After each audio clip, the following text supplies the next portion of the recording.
So in the literary argument essay, I've read the prompt. I know I need to write about a singular transformation, a notable transformation in a character.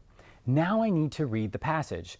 Well, except there is no passage, right? The prompt is my passage here. So what I need to do is think of the books that I could possibly write about in order to answer this question. So let me give you guys a tip. You're looking at this list of almost 40 works that you could draw from to write this essay. Don't use this list.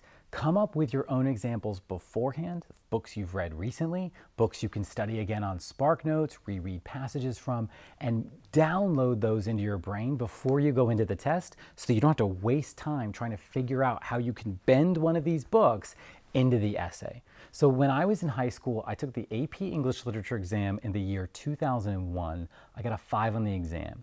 I remember all these years later writing about the book Beloved. Toni Morrison's Beloved was a really powerful book I read. I'd read it in the spring of my senior year. And so a few weeks before the exam, a few days before the exam, I went back, I reread some passages, I looked at some summaries online. I knew that book inside and out. So when the prompt came, no matter what happened, I was going to write about Beloved. I had a couple of other backup books as well, but I had my main text. So find 2 or 3 books that you've read this year or read somewhat recently. Watch the film version again. Read the SparkNotes and the Wikipedia pages. Go find some passages. Get yourself familiar with the plot, with the stories, with the characters. The Great Gatsby is a book I've read 3 or 4 times, and I've seen all the movie versions. If I had to write an essay on the spot about singular transformation, I could come up with something pretty quickly. So let's take a look at this prompt. It says a character who's undergone a singular transformation.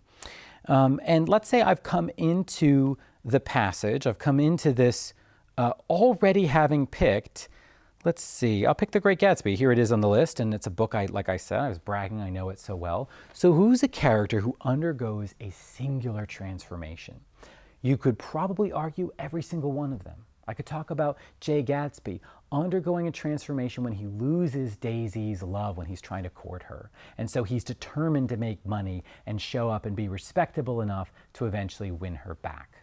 I could talk about how Daisy undergoes a transformation. They're all at the hotel in New York and it's 110 degrees outside and they're all fighting with each other. She chooses to go back with Tom, with her husband. And that experience, the whole fallout of Jay dying, of Myrtle dying, is a transformative experience for her. Though as Nick says at the end of that book, he says that Daisy and Tom are the rich people who just use people and throw them away when they're done. So maybe she hasn't, maybe I could question and interrogate my own interpretation. Here's the point, whatever I settle on, I want to make sure that I'm really grabbing onto one character and one transformation. So I think I'm on safer ground with Jay.